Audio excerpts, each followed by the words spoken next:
Axie fam is in the house.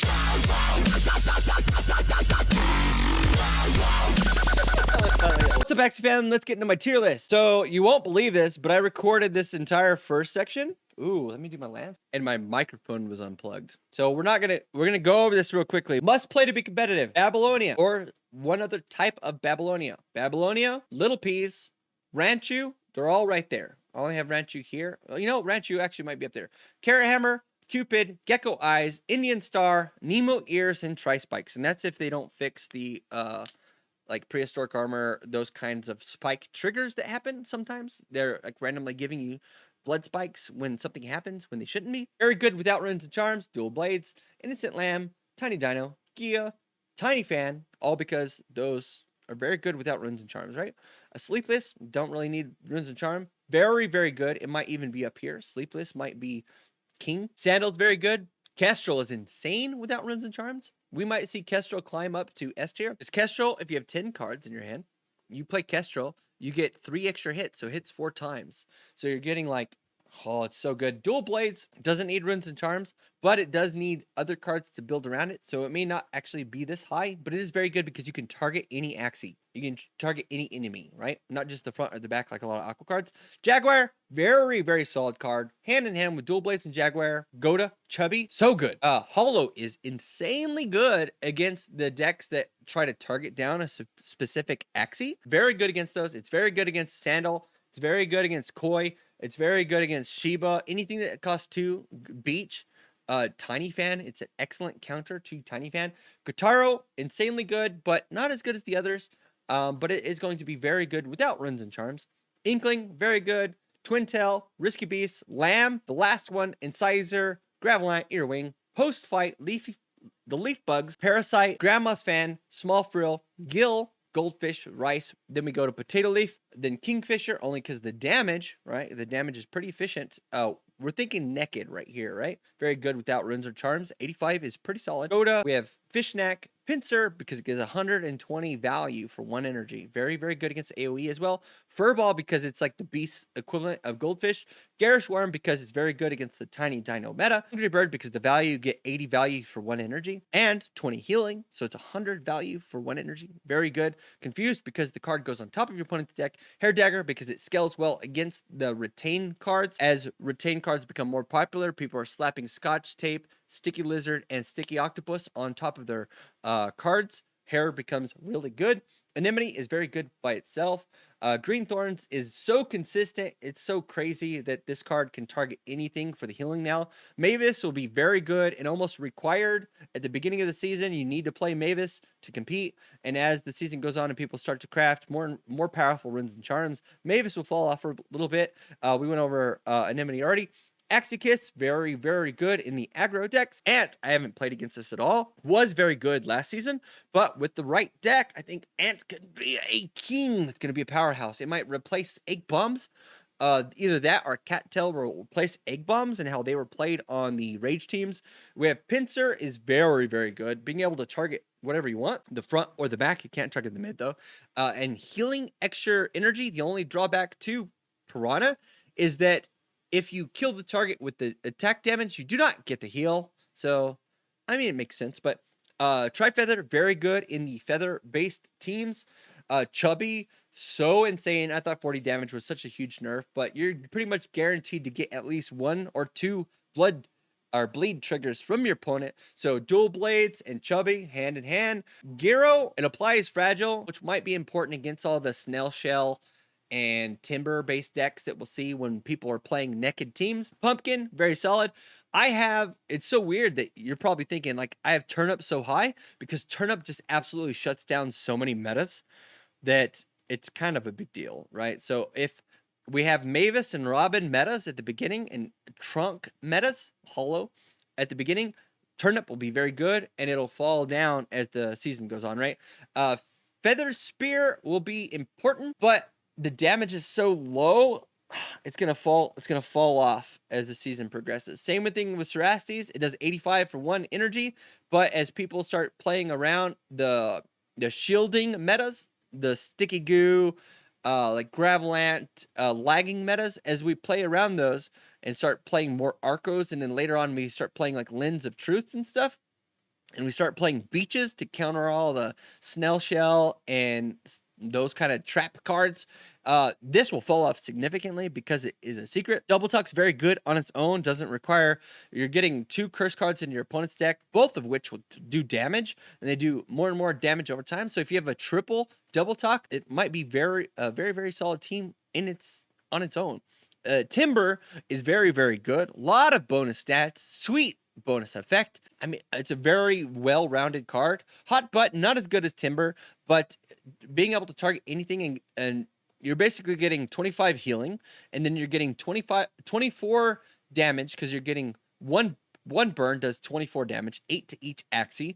So you're getting 48 damage and 25 healing. That's pretty good stats for a naked Axie, right? Shiba, people complain about the Shiba nerf. I think Shiba's fine. Actually got a buff, in my opinion. It will always give you a rage, so you're not forced to retain it. You just play it to get whatever rage stacks you happen to get from it, instead of having to retain it and stuff.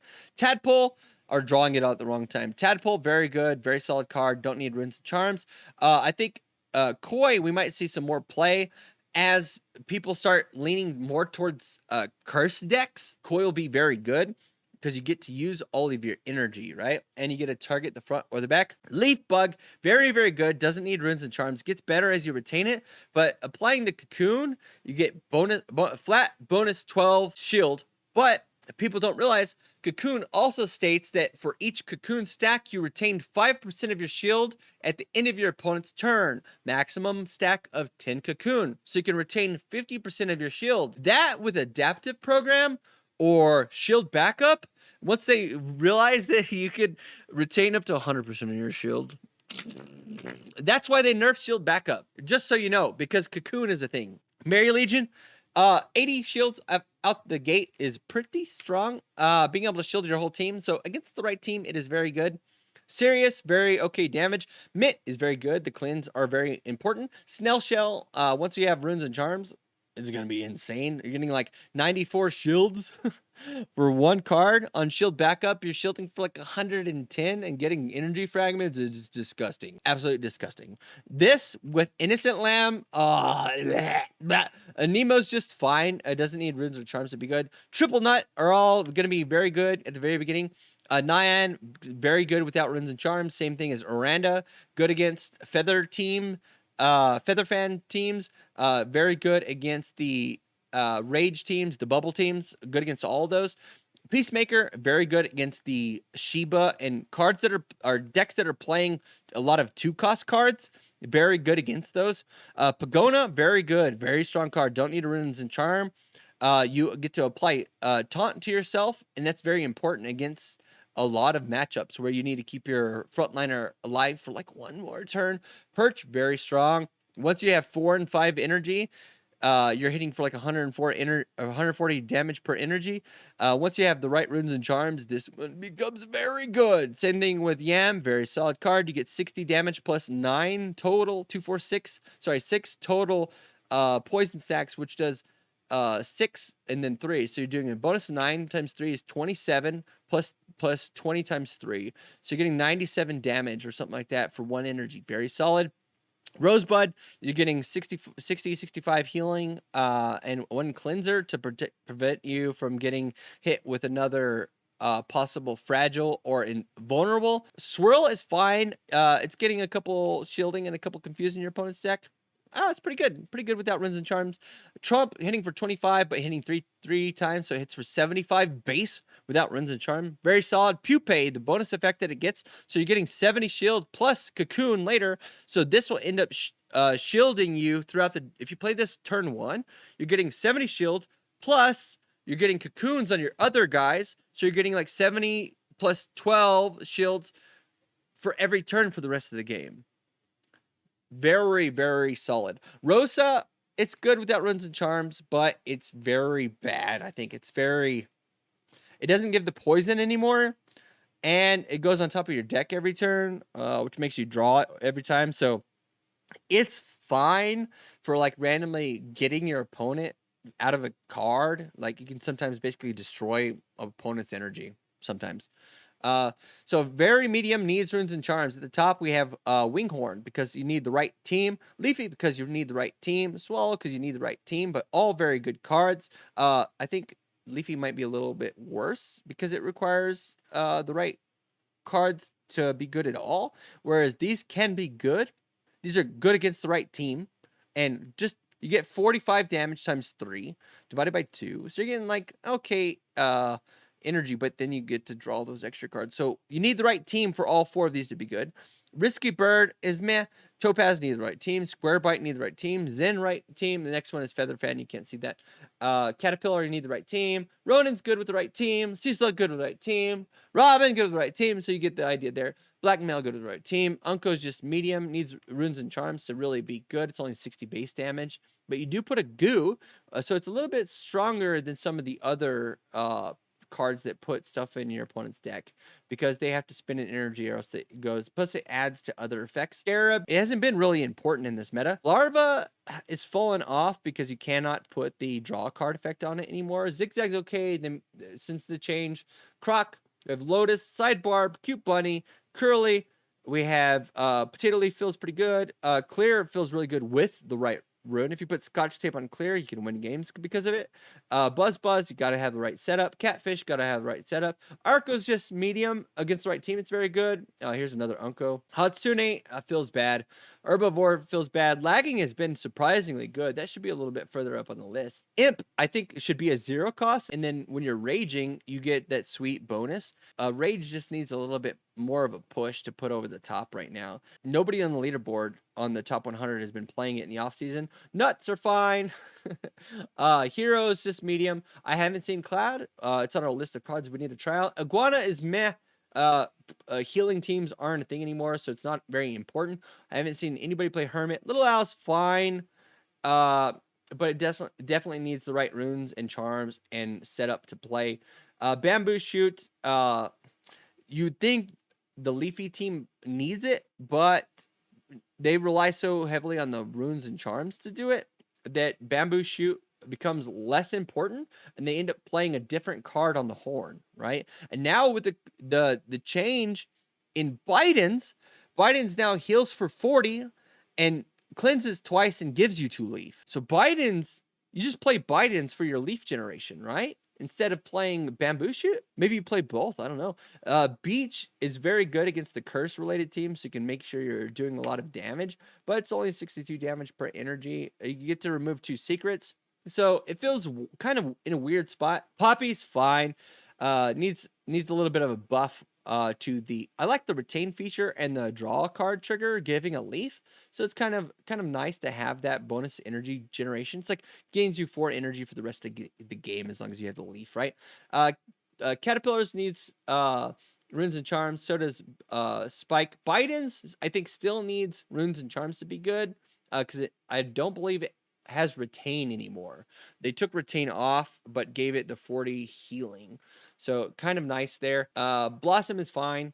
Blue Moon's fine. All these cards below here all needs runes and charms to be good on that list. Bookworm, I guess not Bookworm, that's just an okay card. Little Owl needs runes and charms. I hadn't played against this, that's why this is in this list. This is in this part of the list because it's bugged right now and we haven't really got to play the actual version of this card. It does pretty good shielding, though. It's probably better than Poppy. Neo's fine. Mosquito feels really bad. Cattail, I haven't played against it. Haven't seen it played. It's on my list of cards. Maybe I should have made another list here. This feels okay. I wish it would just grant 1 Leafy when you summoned it. And then use it to block an attack instead of having to wait to see if it lives a turn. It feels weird. Confident. It got cut in half, so it feels bad. Frizzard sometimes doesn't apply the doubt debuff like it's supposed to. Haven't played against Gerbil. I need to add Gerbil on my list of cards to try.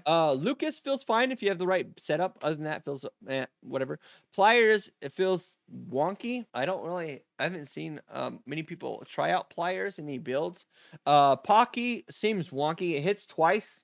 So I guess it goes well with bird teams, with robin teams. I don't really know how I feel about Pocky. I wish it just hit a random target and do the taunt. I guess the benefit now is if your opponent has a Mavis. Oh no, I like Pocky. Pocky's better now. If your opponent has like Mavis and Robin, Razor Bite's very good. That one I lost earlier when I was moving it up here. I think it's very good. I think it's better than it's not better than Nyan and the other one. It's a little bit. It's like it's okay. It's okay. It needs runes and charms for the damage. Wings all right. Till Shell is meh. You need runes and charms. Need runes and charms. Need runes and charms. I hadn't really messed around with a watering can yet. We'll have to see if this ends up being good. I hadn't messed around with these either. Any of these I hadn't messed around with, so they're down here. I hadn't played with any of those cards yet. These cards are just mediocre. Bumpy's not that great. 7's not a whole lot. I understand if you're playing a lot of cards, 7 could be significant. I think the powers should be free, or they should start off with their powers. I don't think it'd be that big of a deal. I would like to see it at least tried, where you still have to cast it, and it still is you're taking up one card in your opening hand, but it's free. So I'd like to see Bumpy, Sakura, Navaga, and Tassels, and Shoalstar and Imp all be 0 costs. Shoalstar needs reworked, man. It's so bad. It's so bad. So you use it on a Mavis that happens to have a shield from an egg bomb you forgot about. So you try to use the Shoalstar to kill the Mavis. Oh, it turns out it had a shield. Take 30 damage. Snake Jar, I have it right here, needs reworked because the only time you're using it is on like a shield based team. So maybe I just have the wrong version of it. Maybe you just play 3 of them on a team with no shields and you just let your guys take some damage, and then you use a lot of cards that have like an effect and heal. So like maybe you have like a Snake Jar, Small Frill, Razor Bite, Tricky. It's basically just a poison team, huh? Green Thorns. Maybe it's a poison card. Maybe Jar Barrage is a poison card and we're playing it wrong the whole time. Make sure to leave a comment down below of what you think I made a mistake of. Yeah, that's the video. That's my tier list. What do you think? Was I wrong anywhere on the list? Leave it down in the comments below. Make sure to hit that like and subscribe button. We will see you in the next video. And hopefully I'll remember to press the button to make sure that my microphone is on before I record an hour-long video.